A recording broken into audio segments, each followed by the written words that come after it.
시청자 여러분 안녕하십니까? 박정호입니다.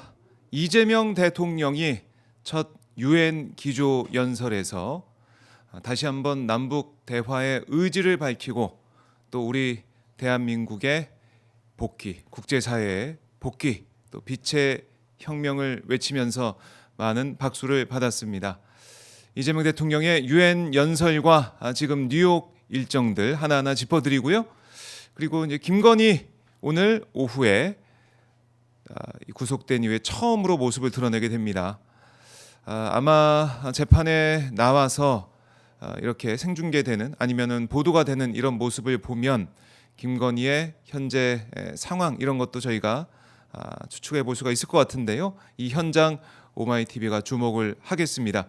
그리고 이제 내일 계속해서 국회가 매일 열리고 있는 상황에서 내일 국회 본회의에서 처리될 걸로 예상되는 정부조직법. 물론 국민의힘이 필리버스터를 하겠다라고 예고를 하고 있는데 정부조직법 어떤 의미를 담고 있는지 이것도 하나하나 짚어보겠습니다. 자, 첫 순서 이재명 대통령의 일정들 하나하나 짚어보죠. 대통령실 출입하고 있는 이경태 오마이뉴스 기자 전화로 연결되어 있습니다. 이 기자 안녕하십니까? 네, 안녕하세요. 이경태입니다. 네. 자, 역시 이제 오늘 새벽에 있었던 이재명 대통령의 유엔 총회 첫 기조연설 이거 정리 좀 해야 될 것 같은데요. 어떤 내용이었습니까? 네, 민주 대한민국의 복귀. 오늘 유엔 총회에서 세계 시민의 등불이 될 새로운 대한민국이 완전히 복귀했음을 당당히 선언한다라고 했어요. 네. 한반도 평화체제 구축을 위한 END 이니셔티브를 제안했고요. 교류, 관계 정상화, 비핵화를 뜻하는 영어 앞글자를 따서 모았고 네. 냉전을 끝낸다라는 엔드의 뜻도 담았습니다.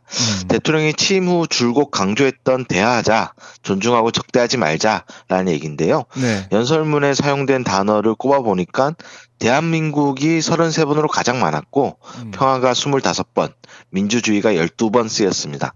네. 이렇게 END 이걸 통해서 남북 문제를 어떻게 풀어나갈지 또 우리 대한민국 민주주의가 어떻게 회복력을 발휘했는지 이렇게 하나하나 짚어볼 수가 있는데요.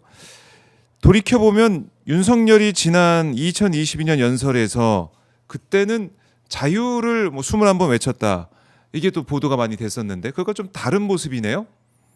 네, 어디 나설 때마다 자유만 외치던 사람이었죠. 유엔 총회 연설도 그랬는데, 특히 그때 유엔 총회에 연설했던 역대 우리나라 대통령 중에 처음으로 북한을 단 한 차례도 언급하지 않았던 것도 주목을 많이 받았습니다.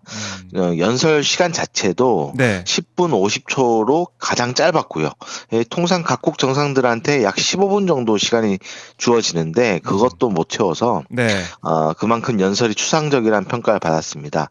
그에 반해서 이재명 대통령은 약 20분간 연설했고요.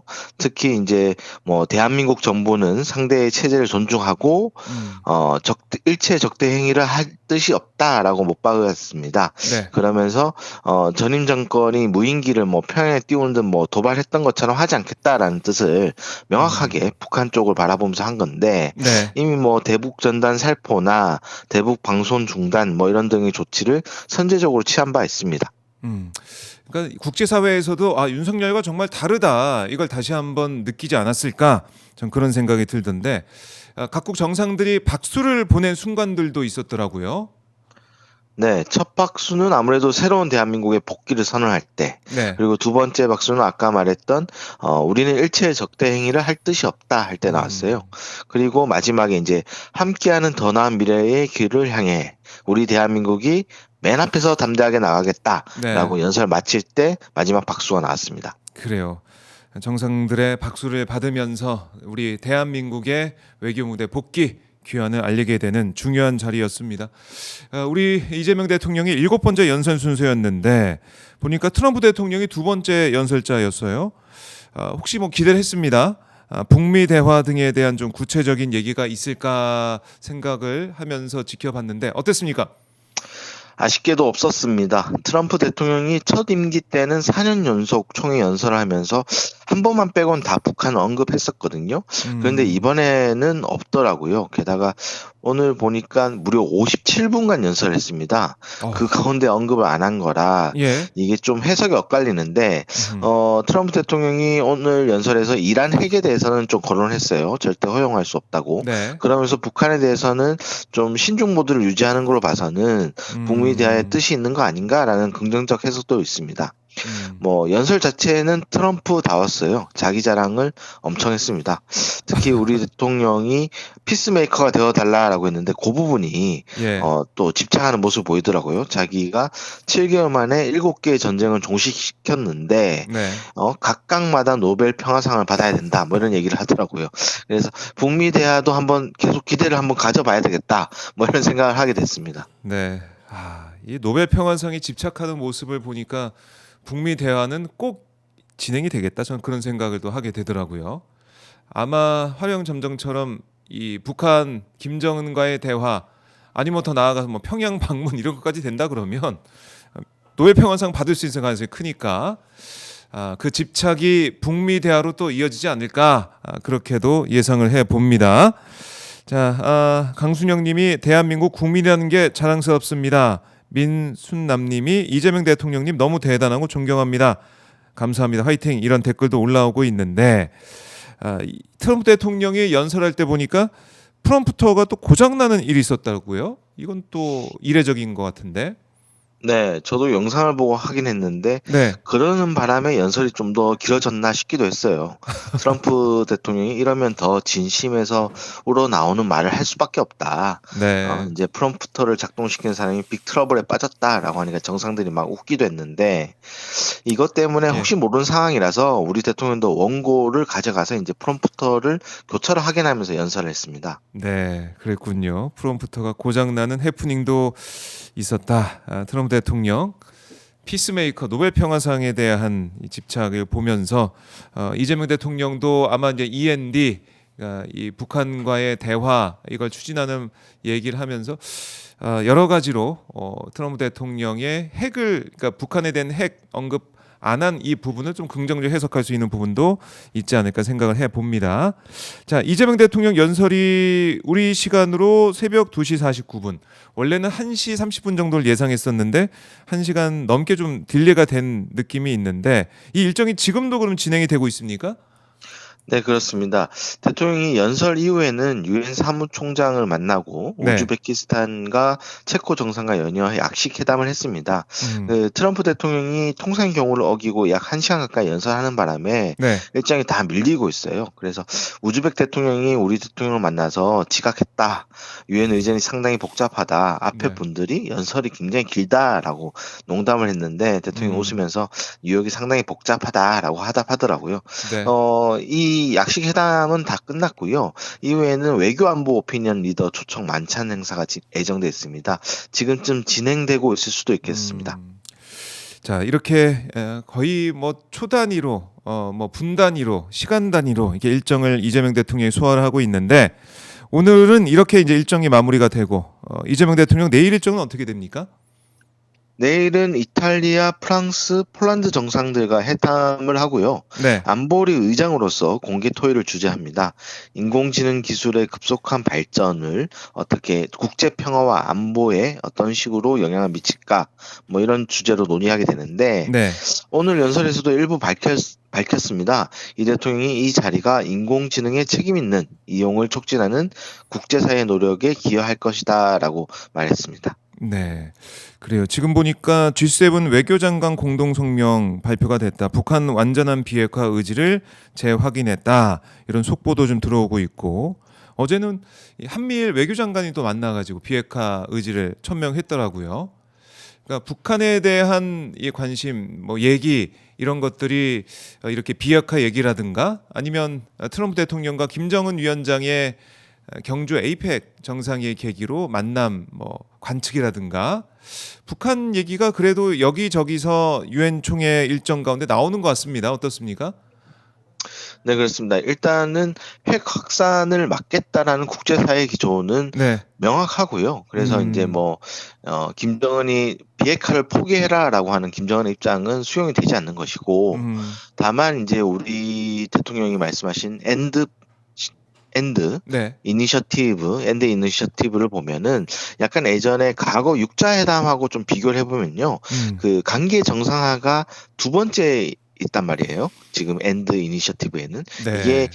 북미 간의 어떤 외교 관계, 그리고, 일본과의 외교 관계 수립 등을 좀 의미한다라는 외교가의 해석이 있어요.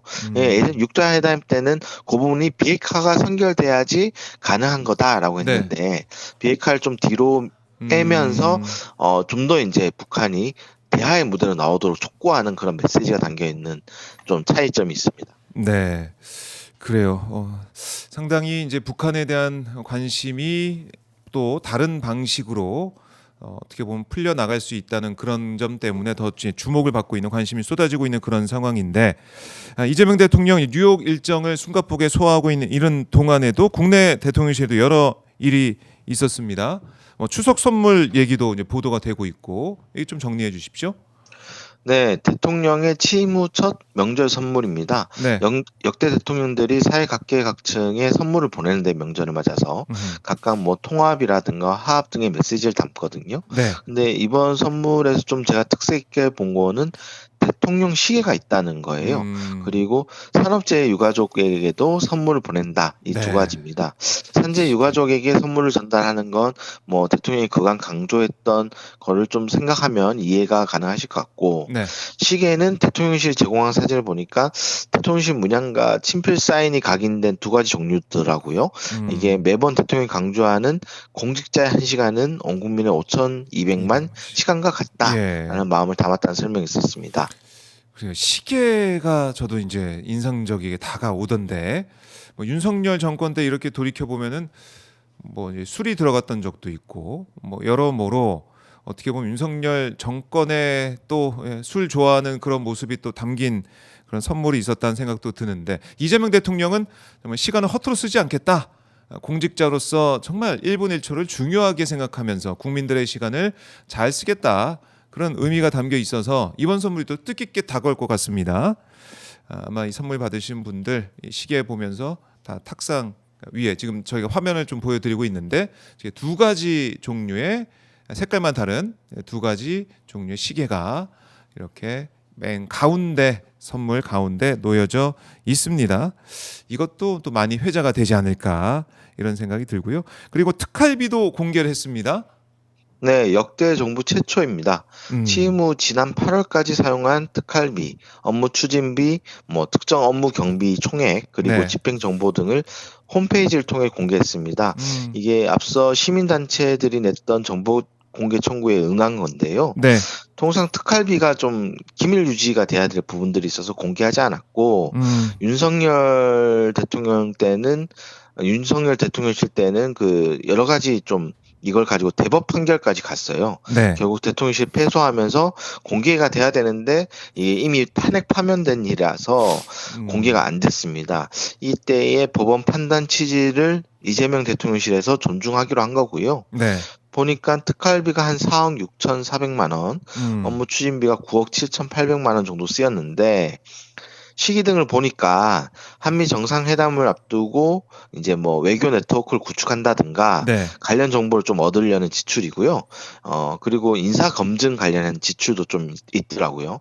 물론 구체적인 사용처는 좀 안보상의 이유로 공개가 안 됐어요. 하지만 국민의 알 거리라든가 예산 네. 집행의 투명성 뭐 이런 걸 생각하면은 굉장히 의미 있는 진전이라고 평가할 수 있을 것 같습니다. 네.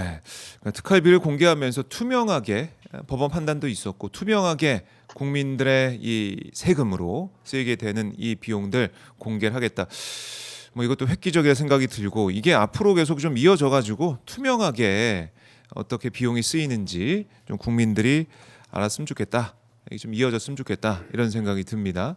보니까 이 용산 청사에 있는 카페에서 또 제일 많이 지출됐다. 이렇게도 언론들이 뽑아서 보도를 하던데요. 이 카페가 또 특별한 카페다 이렇게 얘기를 하더라고요. 어떻습니까? 네, 중증 장애인들을 고용한 카페거든요. 그래서 이제 바리스타들이 저희가 이제 흔히 얘기하는 어떤 발달 장애라든가 약간 네. 좀 몸이 불편하신 분들이 있어요.